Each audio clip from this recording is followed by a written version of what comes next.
They threw my Louis Vuitton suitcases onto the driveway like trash. Not gently, not apologetically, like trash. I watched from my car as my husband Richard stood on the veranda of our Palm Beach mansion, my mansion, but he didn't know that yet. With his arm wrapped around a 24-year-old blonde in a dress that cost more than most people's monthly rent, my mother-in-law Victoria was right beside them, smiling that venomous smile I'd seen her use on waitresses and housekeepers for 10 years. But this time, it was aimed at me. I pulled up slowly, the gravel crunching under my tires, and stepped out. My heart was pounding so hard I could hear it in my ears, but I kept my face blank, neutral. I learned that from years of charity galas where you smile through anything. Richard didn't even have the decency to look ashamed. He just cleared his throat like he was about to fire an underperforming employee. "Clara, we need to talk about a transition," he said, and I swear to God, he used his business voice, the one he practiced in the mirror. Victoria cut him off with a wave of her manicured hand. "Oh, let's not sugarcoat it, darling. Clara, you're being replaced. The Vance brand needs youth, energy, relevance. You're 48. You're old. Tiffany here," she gestured to the blonde like she was presenting a prize poodle, "is the future of this family." I stood there, the Florida sun beating down on my neck, and I felt something cold settle in my chest. Not sadness, not even shock. It was clarity. Pure, crystalline clarity. I looked at Richard, the man I'd saved from financial ruin. I looked at Victoria, whose facelifts and Botox I'd paid for. I looked at Tiffany, who was taking a selfie, and I laughed. Not a hysterical laugh, a quiet one, the kind that makes people nervous. "You're serious," I said, and Richard nodded like he'd just made a brilliant strategic decision. "We've already consulted with lawyers," Victoria added, her voice dripping with fake sympathy. "You'll get the Honda, the old one from the garage, and a modest settlement. Enough to start over." She said, "Start over," like I was a charity case, like I hadn't built everything they were standing on. I didn't argue, I didn't cry, I didn't beg. I just walked back to my car, not the Honda, the Audi they'd forgotten was registered in my name, and sat in the driver's seat. My hands were shaking, but not from fear, from purpose. I pulled out my phone and dialed a number I'd hoped I'd never have to use. David answered on the first ring. "Clara, is it time?" His voice was calm, professional. He'd been my private banker for 15 years, and he'd been waiting for this call. I took one long breath, and I felt a smile spread across my face. "David?" I said, my voice steady as steel. "Activate Protocol Phoenix. Pull every guarantee I have on the Vance accounts. Execute the promissory notes immediately, all of them." There was a pause. Then, "Understood. It'll take approximately 7 minutes for the first cascade to hit their systems." I hung up. I started the engine. And as I drove past the mansion gates, I glanced in my rearview mirror. The lights inside the house flickered once, twice. Then everything went dark. The power company was just the beginning. I smiled wider. They wanted a younger model. Fine. Let's see how young and fresh they feel when they realize they've been living on my money for a decade. And now the bill was due. Most people think money is just numbers in an account. But money? Money is power. And for 10 years, I held all the power while letting Richard believe he was the king. It started on a Tuesday morning in 2013. I remember because it was our anniversary, and Richard's accountant called him at breakfast. I watched my husband's face drain of color as he listened. When he hung up, he couldn't even look at me. "We're bankrupt," he whispered. "The investments, they all collapsed. We're going to lose everything." The Vance family had built their fortune in real estate 3 generations back, but Richard was a gambler disguised as a businessman. He'd leveraged everything, the properties, the trust funds, Even Victoria's inheritance, on a series of commercial developments that went belly up when the market crashed. We were 30 days from foreclosure, from having our cars repossessed, from Victoria having to, God forbid, get a job. I looked at my husband across that breakfast table, this man I'd loved since college, and I made a decision. I had a trust fund from my grandmother, $8 million that I'd never touched, money that was supposed to be mine, for my future, for my security. But I loved him, so I wrote the checks. Here's the thing, though. I'm not stupid. I grew up watching my mother get screwed in a divorce because everything was in my father's name. So when I paid off Richard's debts, when I restructured the mortgages, when I created new investment accounts to rebuild the Vance fortune, I did it smart. Everything went into my name. The mansion, mine. The country club membership, mine. The investment portfolios that generated their monthly spending money, all mine. But I let Richard sign the papers at the bank. I let him shake hands with the wealth managers. I let him pretend he'd fix the problem with his brilliant business acumen. Victoria never knew we were broke. Richard begged me not to tell her, said it would kill her to know the family failed.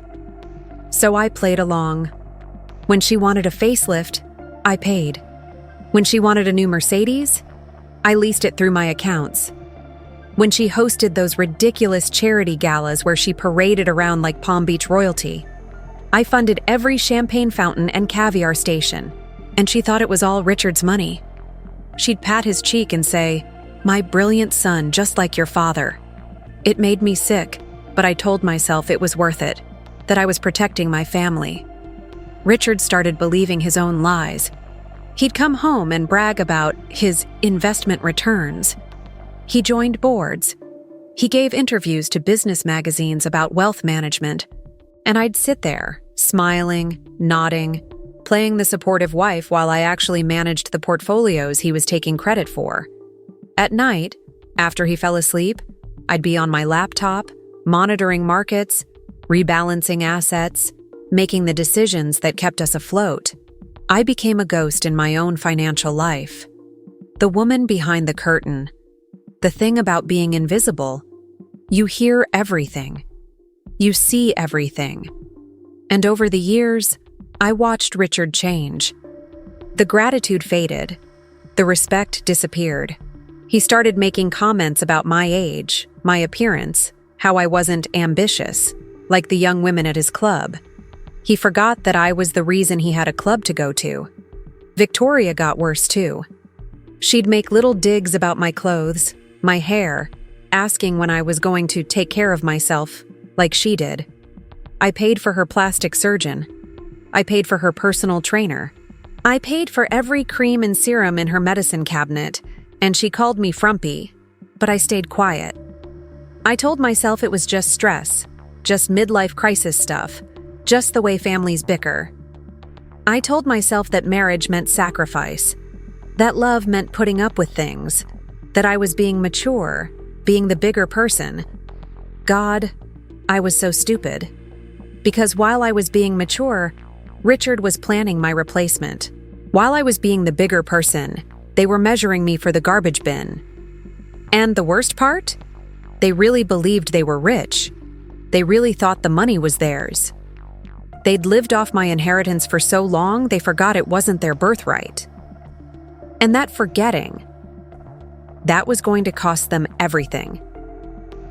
The next morning, Richard woke up in that dark, powerless mansion and decided the best course of action was to take Tiffany out for a celebration lunch. I know this because my friend Margaret, who's been a member of the Palm Beach Yacht Club for 30 years, called me laughing so hard she could barely breathe. "Clara, you need to hear what just happened," she said. And oh, did I want to hear it? Richard rolled up to the club at noon in the Bentley. Well, he tried to roll up in the Bentley, but I'm getting ahead of myself. He was wearing his custom Tom Ford suit, the one I'd paid $6,000 for last Christmas. Tiffany was in a white sundress that screamed Instagram influencer, and she had her phone out before they even got through the door. Margaret told me she was filming everything. New life, new energy, new beginnings. Tiffany chirped into her camera. She had 14,000 followers who were about to witness the most spectacular crash and burn of the season. They sat at Richard's usual table, the one by the window overlooking the marina, the one that costs extra to reserve. He ordered like he always did when he was trying to impress someone, Maine lobster for both of them, a bottle of Cristal champagne, the truffle appetizer that costs $90. Tiffany was glowing. She kept touching his hand, calling him baby, taking photos of every dish. She posted one with the caption, "Living my best life with my king. Blessed life, Touch Palm Beach Princess." I saw it later. The comments were full of heart eye emojis. Nobody knew what was coming. Richard was mid-story, probably some fabricated tale about his business empire, when the waiter brought the check, $843. Richard didn't even glance at it. He just pulled out his black Amex, the one with no limit, and handed it over with that casual flick wealthy men do. The waiter disappeared, and then nothing. 1 minute passed, 2 minutes. Tiffany was starting to look confused. "Baby, what's taking so long?" Richard waved her off, irritated. Then the waiter came back, and behind him was Marcus, the club manager. Marcuson, who I'd had coffee with every Tuesday for 5 years. Marcus, who I'd specifically called yesterday. "Mr. Vance," Marcus said, his voice perfectly polite but carrying across the dining room. "I'm afraid your card has been declined." Richard's face went red. "That's impossible. Run it again." Marcus nodded. The waiter tried again. Declined. Richard pulled out his platinum card. Backup for emergencies. Declined. Then his Visa. Declined. I'd called every credit card company the night before. Every single account was either in my name or guaranteed by my assets, and I'd closed them all. Watching Richard fumble through his wallet, his face getting redder, his hands starting to shake, it was better than I'd imagined. "Mr. Vance," Marcus said, and now his voice was a little louder, a little sharper. "I need to inform you that Mrs. Clara Vance called yesterday and canceled your family membership to this club. You are not, in fact, a member here. You're currently dining as a guest, and you need to settle this bill immediately, or I'll have to call the authorities." The dining room went silent. Absolutely silent. Every fork stopped midair. Every conversation died. Tiffany's mouth fell open. "What do you mean he's not a member? Richard? What is he talking about?" Richard tried to explain, tried to bluster his way through it, but Marcus wasn't having it. "Sir, I need payment now. Cash or a working credit card. Or the police." And here's where it got beautiful. Tiffany, this 24-year-old future of the Vance family, had to pull out her student credit card, the one with a $2,000 limit, and pay for lunch while 50 of Palm Beach's elite watched. Her hands were shaking so hard she could barely sign the receipt. Someone took a photo. By that evening, it was all over the Palm Beach social circuit. Richard grabbed her arm and practically dragged her out of there, and Margaret said you could hear Tiffany screaming at him all the way to the parking lot. "You told me you were rich. You said you had money. What the hell is happening?" What was happening, Tiffany, was karma. And we were just getting started. If you've never experienced a Florida summer without air conditioning, let me paint you a picture. It's hell. Literal sweat dripping down your back, can't breathe, feels like you're being cooked alive hell. And that mansion, my mansion, had floor-to-ceiling windows designed to showcase the ocean view, not to keep heat out. Without AC, it turned into a greenhouse. I knew this because I'd lived there for 10 years. And I knew exactly what would happen when the power company cut the service. Victoria called me 17 times that afternoon. 17. I didn't answer. I was at the spa getting a massage, paid for with my own money, imagine that. And I'd left my phone on silent just so I could watch the notifications pile up. Voicemail after voicemail, text after text, each one more frantic than the last. Clara, the power is out. Clara, they say the bill wasn't paid. Clara, it's 92 degrees in here and I'm melting. That last one made me laugh so hard my masseuse asked if I was okay. I was better than okay. I was transcendent. When I finally listened to the voicemails, I could hear Victoria's voice getting increasingly hysterical. In the background of the last one, I could hear Richard yelling at someone on the phone. "What do you mean the account is closed? I'm Richard Vance. Do you know who I am?" "Oh, Richard. They knew exactly who you were. You were the man whose wife paid all the bills." Past tense. I texted Margaret again. Yes, I was keeping tabs through my network, and she sent me a photo her housekeeper had gotten from the Vance's housekeeper. Victoria was standing in the foyer in her silk pajamas, fanning herself with a Forbes magazine. The irony wasn't lost on me. Here's what they didn't know. I'd prepaid all the staff through the end of the month with a severance bonus. On one condition. They had to quit the morning after I activated Protocol Phoenix. Every single one of them. The housekeeper, the cook, the gardener, the pool boy, even the woman who came twice a week just to arrange flowers. I'd worked with these people for years. I knew their kids' names, helped them with their English, gave them Christmas bonuses that Victoria never knew about. They were loyal to me, not to the Vance name. So when I called them and explained what Richard had done, what Victoria had said, they didn't just agree to quit. They volunteered to make it spectacular.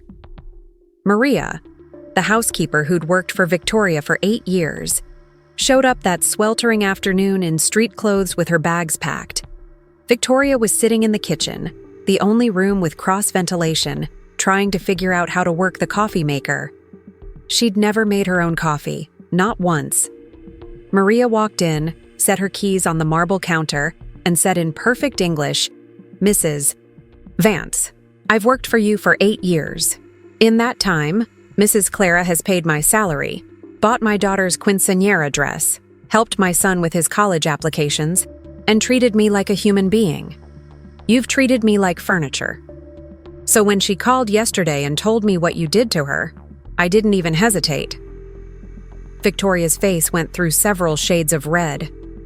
"Excuse me, you can't just quit. I need you. Who's going to clean? Who's going to cook?" Maria smiled. It wasn't a friendly smile. "I suggest you learn, Mrs. Vance. YouTube has tutorials. Good luck." And she walked out. Just like that. Margaret told me later that Victoria stood in that kitchen for 20 minutes, staring at the dirty dishes piled in the sink like they were a physics problem she couldn't solve. She'd literally never washed a dish in her entire life. Her mother had servants. She married into money. And then Richard had money, or so she thought. The concept of manual labor was completely foreign to her. By evening, the mansion looked like a crime scene. Victoria had attempted to make dinner and somehow managed to burn pasta. The smoke alarm went off, on battery power, unfortunately for them, and she couldn't figure out how to shut it off. She ended up ripping it off the ceiling. There was marinara sauce splattered on the walls because she'd opened the jar too forcefully. The granite countertops I'd spent weeks selecting were covered in food debris. And Victoria, this woman who'd called me disposable just 24 hours earlier, was sitting on the floor of the kitchen crying into her phone while Richard tried to order takeout and realized that all the delivery apps were linked to credit cards that no longer worked. I got a text from Margaret that night with another photo. Victoria asleep on the leather couch, makeup smeared, hair matted with sweat, still in those silk pajamas that now looked like rags.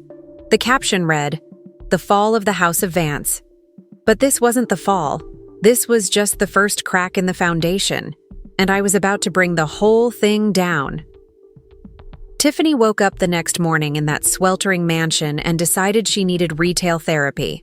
I know this because she posted about it on Instagram before it even happened.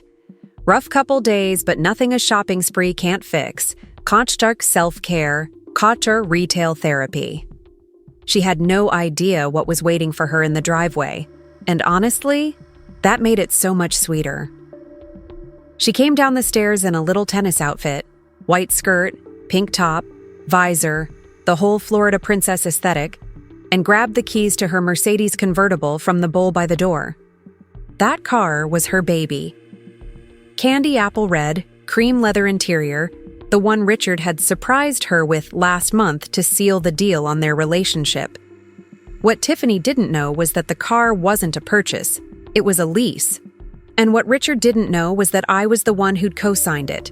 My name, my credit, my collateral. The title wasn't in the Vance family trust, it was in mine.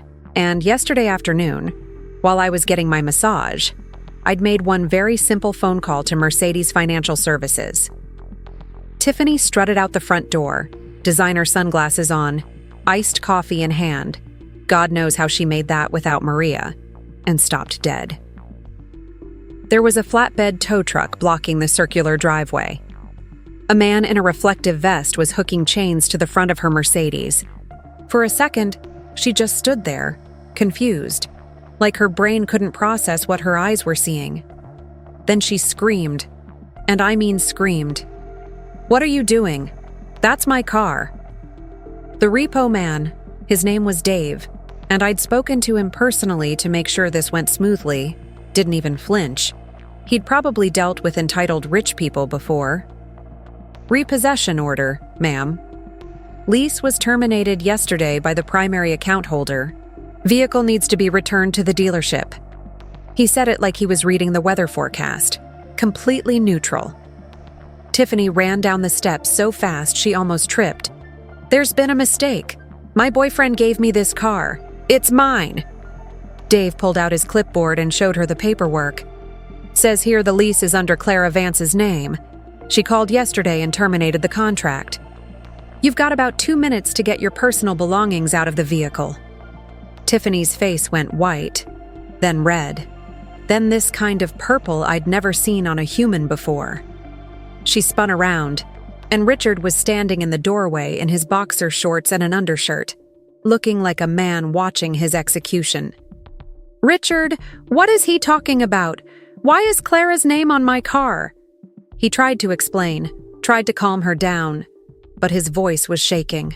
"It's just a technicality, baby. The financing it was easier to put it in her name for tax purposes."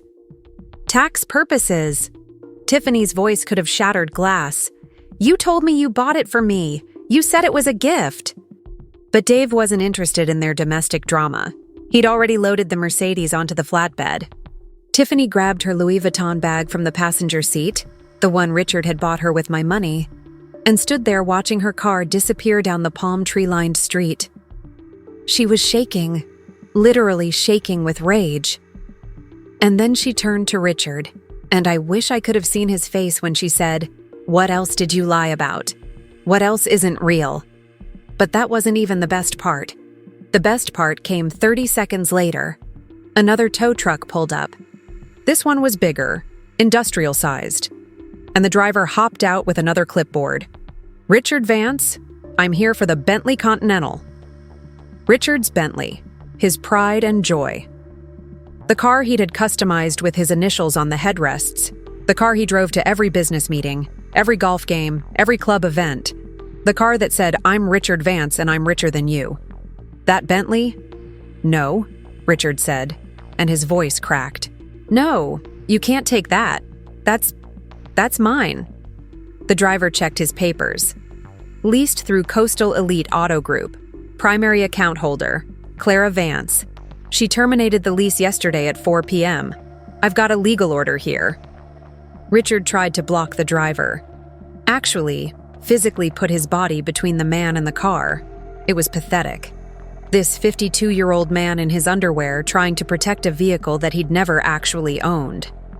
Victoria came running out. She'd heard the commotion and started screaming at the driver, too. "Do you know who we are? We are the Vance family. You can't just take our property." The driver, bless him, just looked at her and said, "Ma'am, with all due respect, this isn't your property. It's a leased vehicle, and the leaseholder has every right to terminate. If you'd like to dispute this, you can contact the finance company. Now please step aside or I'll have to call the police." The police. That word hung in the air like a bomb. Victoria's face went slack. Richard stepped back, and they stood there, the three of them, Richard, Victoria, and Tiffany, watching the Bentley get loaded onto the truck. Tiffany was crying now. Not pretty, Instagram-worthy tears. Ugly, snotty, reality is hitting me crying. "You said you were rich," she kept saying, over and over like a broken record. "You said you had money. You said we'd have everything." Richard couldn't even look at her. He just stared at the ground while both vehicles disappeared down the street. I heard all of this from Margaret, who heard it from her neighbor, who watched the whole thing from her balcony with binoculars and a mimosa.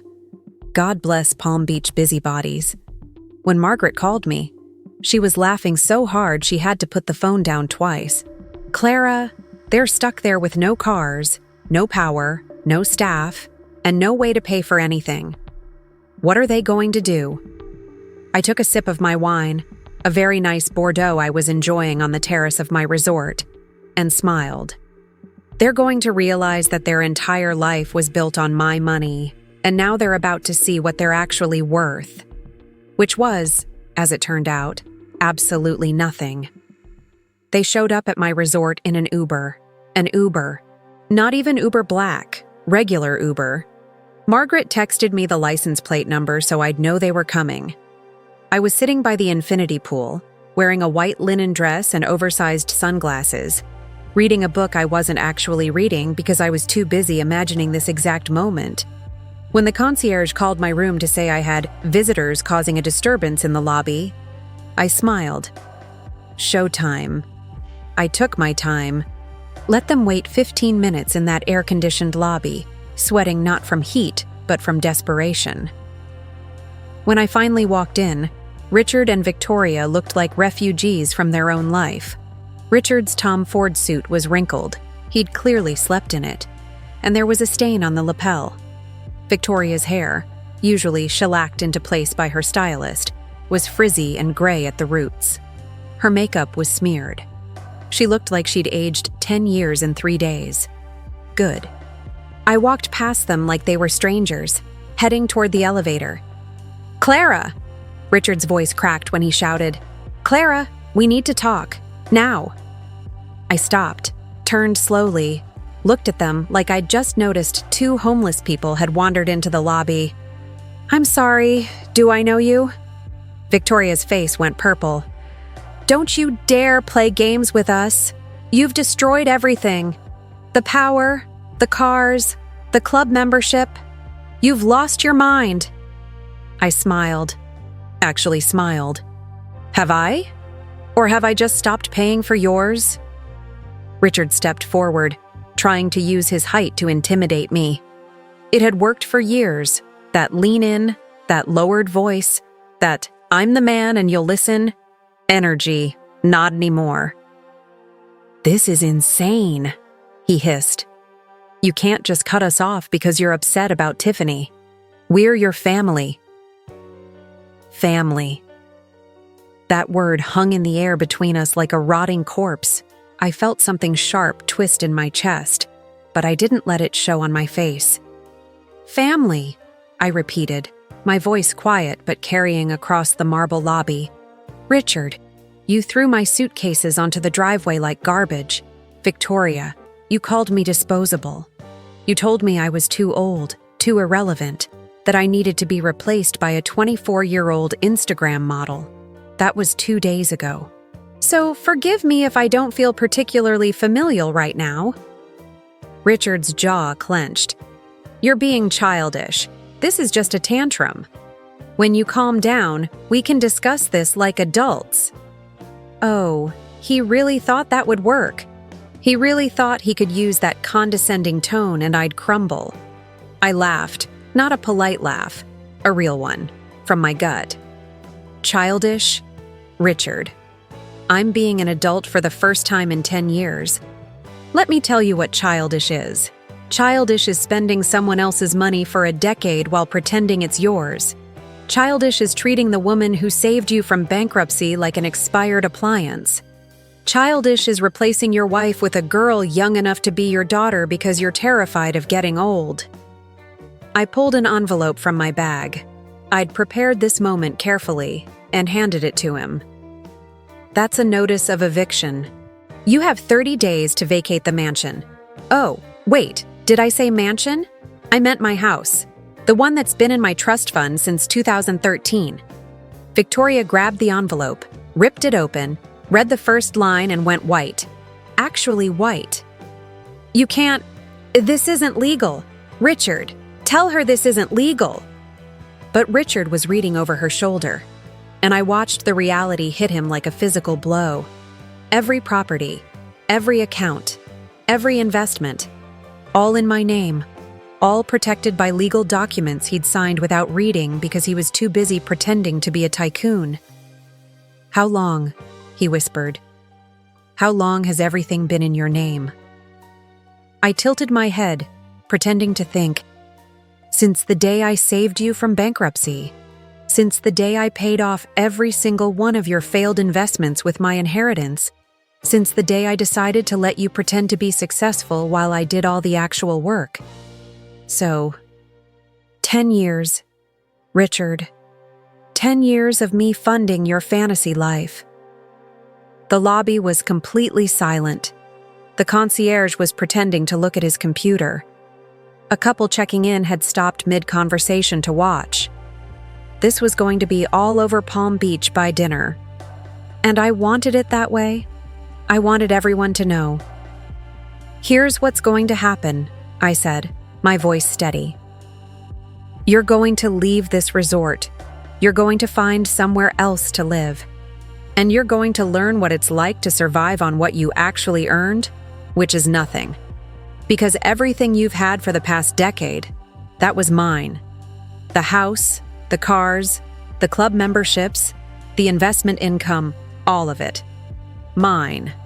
And I'm taking it back. I turned to leave, then stopped. Oh, and Richard. Tiffany called me yesterday. She wanted to know if the rumors about you being broke were true. I told her yes.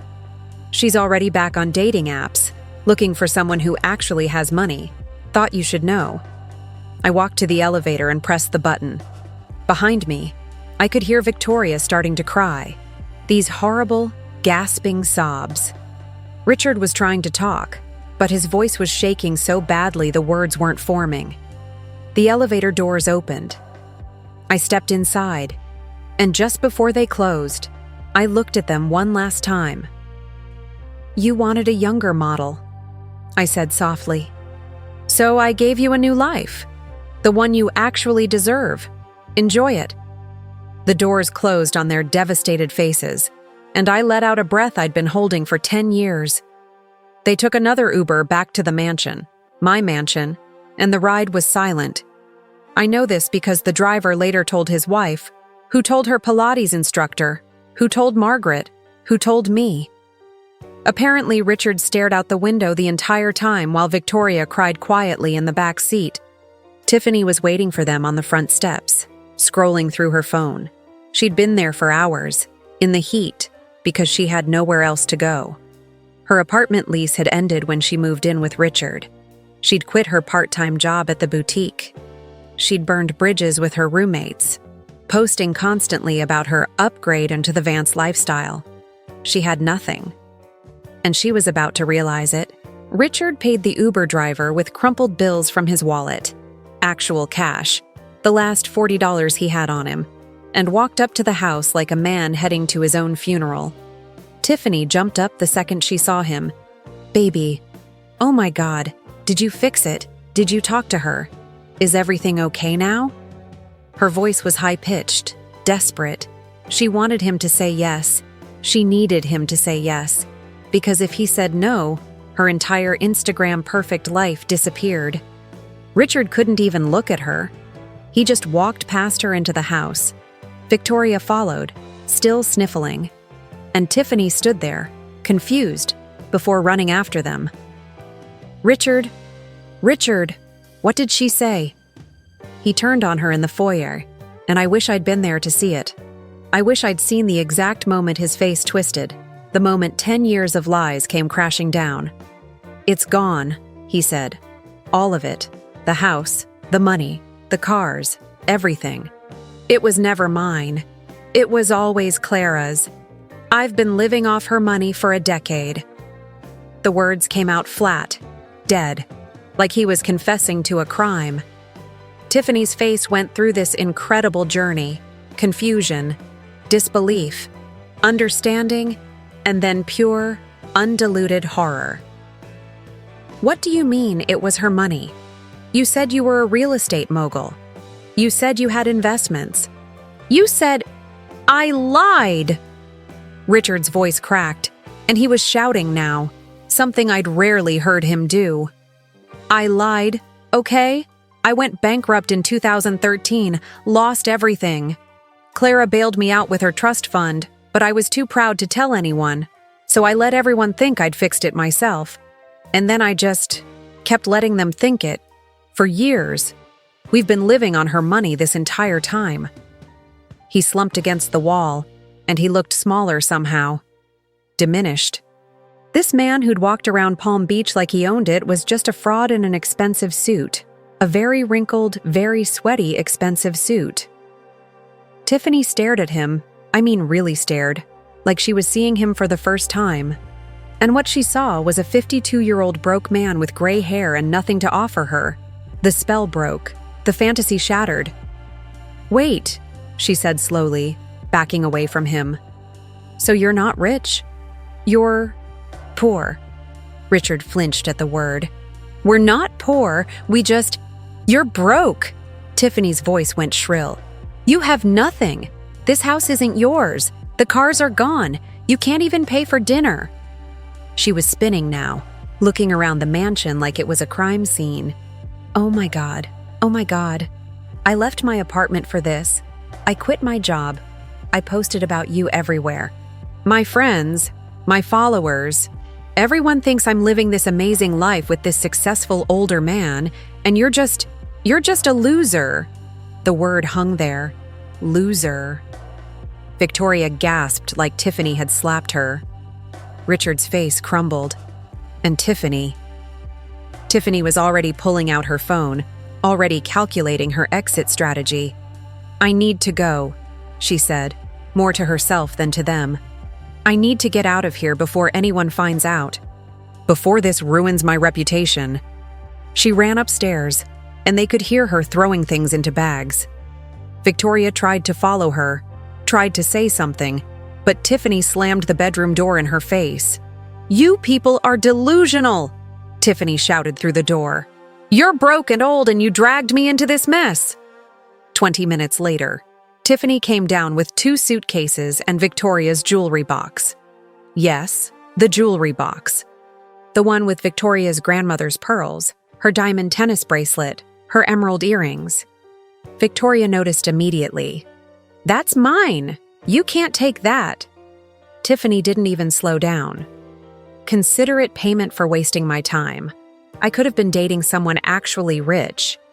Instead, I got stuck with a bankrupt grandpa and his psycho mother.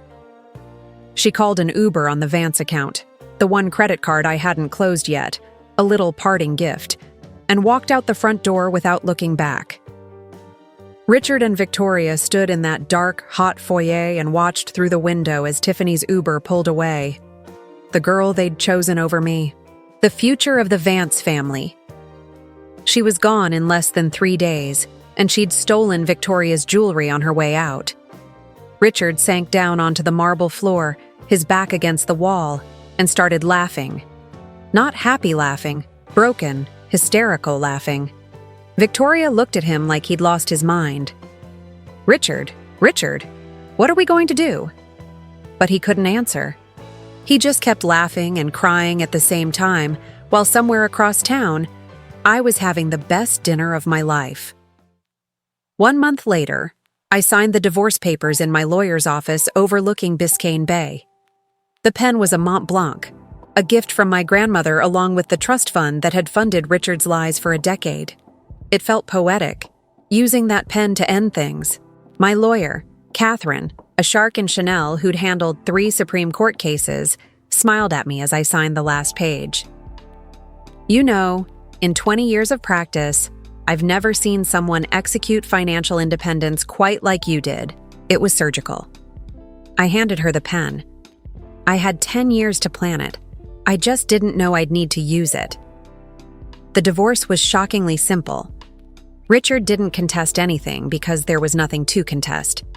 Every asset was in my name, protected by trusts and LLCs I'd established back in 2013 when I was naive enough to think I was protecting us. Turned out I was just protecting me. He got exactly what Victoria had promised I'd get. Nothing. Well, not nothing. I gave him the Honda, the 2008 Civic with 140,000 miles that we'd kept in the garage for emergencies. It felt appropriate.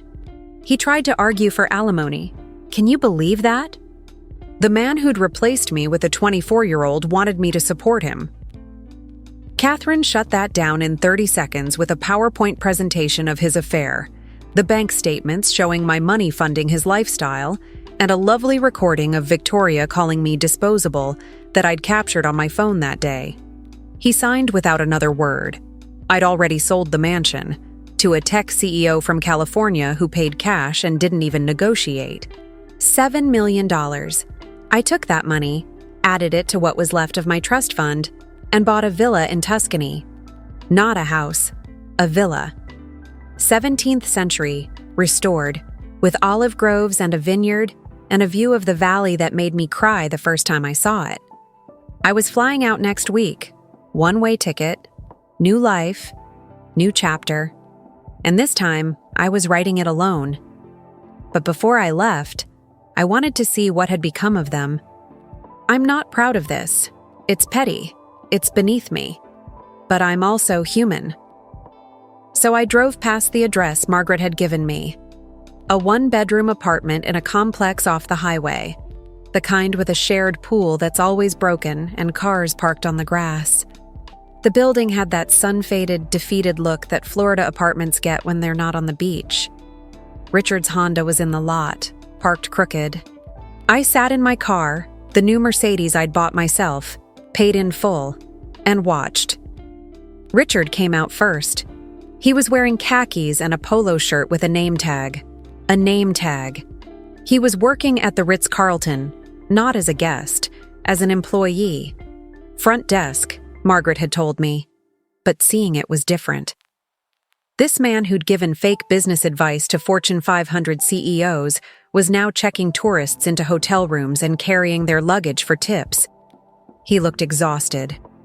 His hair was thinner. His shoulders were slumped. He got into the Honda and drove away, and I felt nothing. Not satisfaction, not pity, not even anger anymore. Just nothing. He'd become irrelevant. Victoria was harder to spot. She didn't come out of the apartment for the first hour, but then I saw her through the window, just a glimpse, sitting at a laptop. Margaret had told me she was selling her old clothes and jewelry on Poshmark and eBay. The designer dresses I'd funded were being auctioned off for grocery money. The woman who'd called me old and disposable was now taking selfies in her former wardrobe, begging strangers on the internet to buy her past. The pearls Tiffany had stolen? She'd sold them to a pawn shop in Miami for $300. They were worth $15,000. Victoria would never get them back. I started the engine and drove away. I didn't need to see more. They were surviving, barely, in the life they'd actually earned. And me? I was flying to Italy in a week to start over in a villa I'd bought with my own money. Money they'd tried to take from me. Money I'd fought to keep. As I drove back to the resort, the sun setting over the ocean, I felt something I hadn't felt in years. Free. Completely, utterly free. The weight of their expectations, their lies, their contempt, it was all gone. And what was left was just me. Clara. Not Clara Vance, just Clara. And that was more than enough. The villa in Tuscany was everything the photos promised and more. Rolling hills covered in olive trees, morning fog that burned off by noon to reveal a sky so blue it hurt to look at, and silence. Real silence. Not the fake quiet of Palm Beach where you could still hear landscapers and luxury cars and people discussing their stock portfolios. This was the kind of silence where you could hear yourself think, where you could hear yourself breathe. I'd been there for 2 weeks, and I'd slept better than I had in a decade. I spent my days learning Italian from a tutor in the village, walking through the vineyard with the property manager who was teaching me about wine production, and sitting on the terrace with books I'd been meaning to read for years. No obligations, no one to impress, no one taking credit for my work. I wore linen dresses and no makeup and let my hair go gray at the roots because, why not? I was 48 years old, and for the first time since college, I was living entirely for myself. It was terrifying. It was exhilarating. It was exactly what I needed. My neighbors were a mix of Italian families who'd lived there for generations and expats like me, running from something or running towards something new. Nobody cared about my last name or my marriage or my net worth. They cared about whether I liked the local wine and if I was coming to the Harvest Festival. It was such a relief to be anonymous, to be judged on whether I was kind, not on whether I was useful. One afternoon, I was at a wine tasting in the village when I met Marco. He wasn't what you'd expect, not some silver fox Italian stereotype. He was German-Brazilian, a professor of architecture who'd retired early to renovate historical buildings. Salt and pepper hair, laugh lines around his eyes, and this way of listening that made you feel like you were the only person in the room. We started talking about the villa I'd bought. He'd actually consulted on the restoration 10 years earlier, and 3 hours disappeared like minutes. When he asked if I wanted to have dinner sometime, I almost said no. I'd just escaped one relationship. I wasn't looking for another. But here's the thing. I didn't need Marco. I had my own money, my own house, my own life. I didn't need him to complete me or save me or fund me. And maybe that's exactly why I said yes. Because dinner with him wasn't about building a future or securing my position. It was just dinner with someone interesting, someone who asked about my thoughts, not my bank account, someone who'd traveled alone for 15 years and wasn't looking to be completed either. We were just two people who'd lived entire lives already, seeing if we enjoyed each other's company. 3 months later, we were on his yacht. Not a mega yacht, just a comfortable sailboat he'd had for years, anchored off the coast of Sardinia. The sun was setting, painting the sky in shades of orange and pink that looked fake, like someone had oversaturated a photograph. Marco was below deck making dinner, and I could hear him humming something in Portuguese. I had a glass of wine in my hand, from my own vineyard, which still felt surreal to say, and I was wearing a sundress that cost $40 from a market in Florence. I looked nothing like the Palm Beach version of Clara, and I'd never felt more beautiful. Marco came up with 2 plates of pasta and sat beside me. We ate in comfortable silence, watching the sun sink into the Mediterranean. He didn't need to fill every silence with conversation. He didn't need to perform or impress. We just existed together. And when he reached over and took my hand, it wasn't possessive or controlling. It was just connection. Simple human connection. "You're smiling," he said, his accent making the words sound like music. I realized I'm happy, I said, and it was the truest thing I'd said in years. Not content, not fine, not managing, happy. After everything with Richard and Victoria and Tiffany, after the revenge and the divorce and the rebuilding, I'd found something I didn't even know I was looking for. Peace. And maybe, just maybe, I'd found someone to share it with. Not because I needed him, but because I wanted to. I stood at the railing of Marco's yacht that night, looking at the stars reflecting on the water, and I thought about Richard and Victoria in that 1-bedroom apartment off the highway. I thought about Tiffany, probably onto her third rich boyfriend by now, still chasing the lifestyle she thought she deserved. And I felt grateful. Not for what they did to me. That was cruel and devastating and nearly broke me. But grateful that they showed me who they really were. Grateful that they pushed me hard enough that I finally pushed back. They wanted youth. They wanted a newer model. They wanted to discard me like I was nothing. And in doing that, they gave me the greatest gift. They set me free. Free from the burden of funding their delusions. Free from the exhausting performance of being the perfect wife while being treated like staff. Free from a life where I was valuable only for what I provided, never for who I was. They thought they were trading up, but what they actually did was hand me my life back, and I took it with both hands. The Vance family wanted a brand refresh. They got bankruptcy and humiliation instead. Richard wanted a younger woman. He got a front desk job and a used Honda. Victoria wanted to maintain her social status. She got a Poshmark store and a one-bedroom apartment. And me? I got a villa in Tuscany, a vineyard, genuine friendships, and a man who values me for my mind, not my money. The scales didn't just balance. They tipped so far in my direction I sometimes have to pinch myself to make sure it's real. So here's what I learned. When someone shows you they don't value you, believe them. Don't stay and try to prove your worth. Don't shrink yourself to fit their narrative. And if you've been quietly holding the power all along, don't be afraid to use it. Because the people who treat you as disposable are usually the ones who can't survive without you. And watching them realize that, that's not revenge. That's just gravity. What goes around comes around. And sometimes, karma needs a little help from a well-placed phone call and a good lawyer. But you know what's wild? Clara cut off the money supply and watched her world collapse in days. But what if the power you hold isn't financial? What if it's access? Picture this. You're the brilliant software engineer who built your husband's billion-dollar tech company from the ground up. You wrote every line of code while he played CEO and took the credit. You raised the kids while he did TED Talks about innovation he didn't create. Then one day, he asks for a divorce because he needs a wife on his level, not a stay-at-home mom. What he forgot?